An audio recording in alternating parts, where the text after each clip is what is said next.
Dear subscribers, आज हम chapter 1 का ही नेक्स्ट टॉपिक करेंगे जो है हाउ डू वी पीरियडाइज। हम अपनी हिस्ट्री को कैसे अलग अलग पार्ट्स में डिवाइड करते हैं। तो इसके बारे में पढ़ने से पहले हमें जानना ज़रूरी है कि इसकी ज़रूरत क्या है, इसकी इम्पोर्टेंस क्या है। और वैसे भी हम तो उन लोगों में से हैं जो बिना किसी बात के बारे में जाने उसे करते भी नहीं है ना।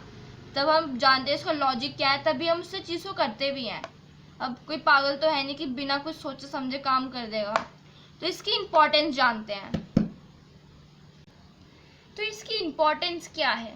इसकी इम्पोर्टेंस है हमारे समझने में, मतलब हमारी अंडरस्टैंडिंग के लिए, जिससे हमें समझने में आसानी रहे। ऐसे एक जगह खिचड़ी पका के रख देंगे, मतलब सारी हिस्ट्री जो भी तब से लेके अब तक हुआ सब एक जगह ऐसे डंप सा करके रख देंगे तो क्या हमें समझ आएगा क्या है वो? और वैसे ही लोग हिस्ट्री नहीं पढ़ते, इंटरेस्ट नहीं रखते हिस्ट्री में, और वैसे कर देंगे तो वैसे ही कोई नहीं पढ़ेगा। अब तो फिर भी थोड़ा अच्छा सिस्टमेटिक फॉर्म में उन्होंने रख रखा है, तब इतनी प्रॉब्लम होती है हम लोगों को पढ़ने में। और तब क्या होगा, सोचो तब क्या होता। और एक ये भी इसकी ज़रूरत है कि फ्लो ऑफ स्टोरी, मतलब एक स्टोरी के फॉर्म में जब हम किसी चीज़ को पढ़ते हैं तो हमें इंटरेस्ट भी आता है, तो हम कोई स्टोरी सुनते हैं, है ना। अब एक टीचर चैप्टर एक्सप्लेन कर रही है, एकदम लाइन टू लाइन पढ़ के एक्सप्लेन कर रही है, और एक एक्सप्लेन कर रही है कि स्टोरी की फॉर्म में, तो हमें स्टोरी वाला जल्दी समझ आता है ना। तो ऐसे ही हिस्ट्री एक अगर स्टोरी की फॉर्म में, मतलब अलग अलग टाइम में डिवाइड कर रखा है कि पहले ये हुआ था, बाद में ये हुआ, फिर ये हुआ, तो एक स्टोरी सी बन गई। तो इसलिए हमें पढ़ने में, हमारे मतलब उसको जानने में हमें आसानी रहती है। तो ये डिवीजन का, ये पीरियडाइजेशन की हमें इम्पोर्टेंस है, मतलब हमें समझ आ सके आसानी से, कि हमें मतलब कोई प्रॉब्लम ना हो हमें समझने में। तो हम एक एग्जाम्पल लेते हैं अपनी लाइफ का, एक एग्जाम्पल लेते हैं। हमारी लाइफ भी डिवाइडेड होती है। तब हम छोटे से थे, फिर हम स्कूल जाने लगे, हर कोई कहता है यार स्कूल डेज कितने अच्छे होते थे। तो स्कूल डेज, और फिर हम तब कॉलेज, हमारी जॉब लग जाती है, तब अलग अलग टाइप में हमारी भी हिस्ट्री, हमने कब से, हमारी भी स्टोरी डिवाइडेड होती है। हर कोई बोलता है यार वो टाइम अच्छा था, वो स्कूल डेज अच्छे थे, या कॉलेज लाइफ अच्छी थी, या बचपन में मज़े थे। तो ऐसे ही हमारी भी लाइफ डिवाइडेड होती है। अब ये है कौन, किसने पीरियडाइजेशन किया, कौन है वो आदमी? तो वो आदमी है जेम्स मिल। एक आदमी था जिसका नाम था जेम्स मिल। जेम्स मिल नाम का एक आदमी था। बार बार बोल रही हूँ जेम्स मिल, ये नाम बहुत बार आपके क्वेश्चन आंसर्स में, बहुत बार मतलब वन वर्ड में आ जाएगा। तो इस नाम को अच्छे से देख लो। जेम्स मिल नाम का एक आदमी था, उसने हमारी हिस्ट्री को डिवाइड किया था। और भी बहुत सारी चीज़ें थी। पहले हम जानते हैं कि ये कौन था कौन ये आदमी? ये आदमी था एक स्कॉटिश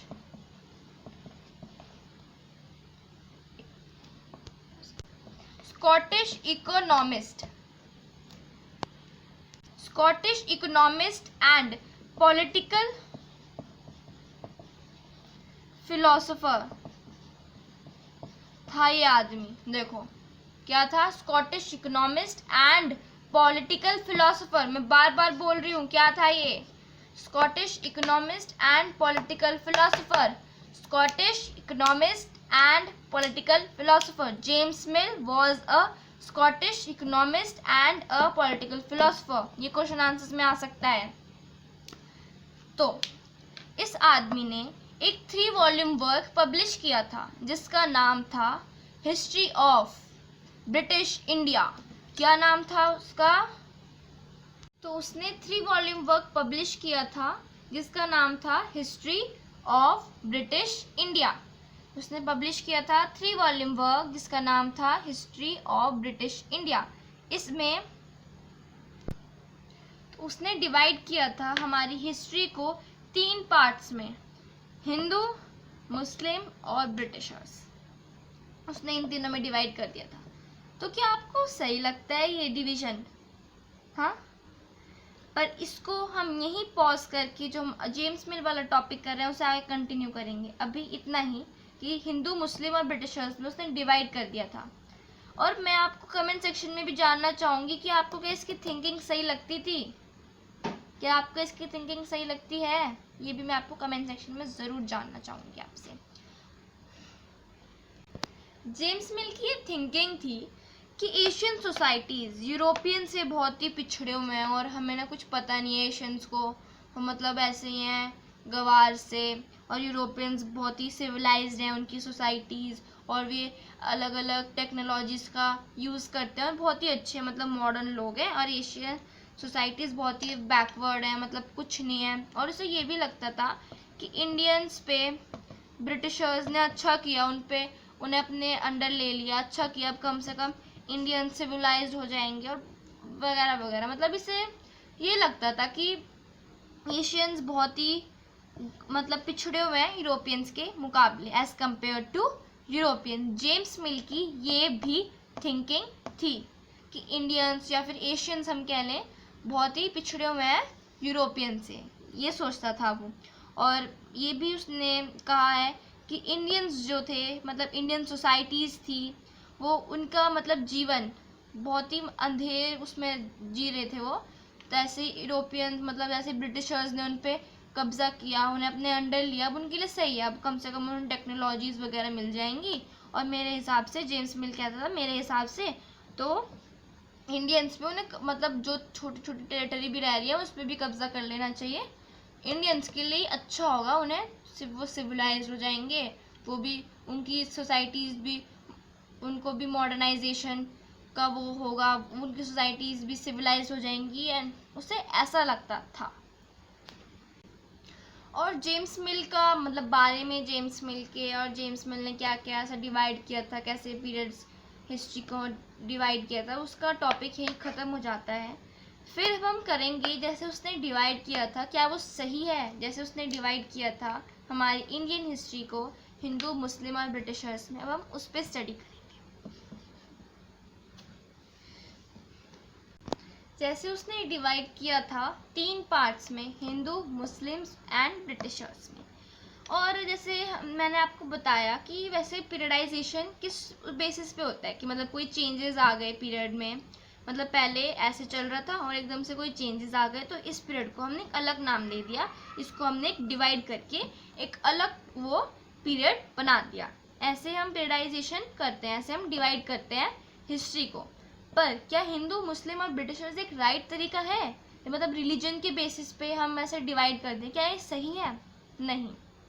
मतलब हिंदू किंग्स के अंदर भी बहुत सारे, मतलब हिंदू किंग्स के अंदर भी जो किंग्स हुए थे उनमें भी मतलब बहुत उनके भी थॉट्स अलग अलग थे, उनके भी बिलीव्स अलग अलग थे। मतलब ऐसा नहीं था कि उनके मैच करते थे या उनके सेम थे, ये नहीं था कि हम ऐसे कर लें कि सारे हिंदूज के थॉट्स एक जैसे थे, मुस्लिम्स के एक जैसे थे, ब्रिटिशर्स के एक जैसे थे। हम ये नहीं कह सकते क्योंकि हिंदू किंग्स के अंदर भी बहुत सारी डाइवर्सिटीज़ थी, किसी अलग सोचते थे, कोई किंग्स अलग सोचते थे, उनके अपने बिलीव्स थे, उनके अपनी थिंकिंग थी, उनके सोसाइटीज़ अलग अलग तरीके से रहती थी, तो ये सब था। ऐसे ही मुस्लिम जो नवाब थे, जो उनके किंग्स थे, उनमें भी मतलब सेम नहीं थे, उनमें भी थोड़े डिफरेंस थे। तो हम ऐसे इनको डिवाइड नहीं कर सकते कि हिंदू, मुस्लिम। ऐसे तो हिंदू के अंदर भी डिवीजन आएगा क्योंकि वो लोग भी अलग अलग थे, वो भी आपस में लड़ाई करते थे। ऐसे नहीं कह सकते कि उनके एकदम थिंकिंग एक जैसी थी तो इस पीरियड को एक बना देते हैं, मुस्लिम्स जो नवाब थे उनकी थिंकिंग एक जैसी थी तो एक बना देते हैं। ऐसे हम इन्हें रिलीजन्स के बेसिस पर डिवाइड करना नहीं सही रहेगा। तो कुछ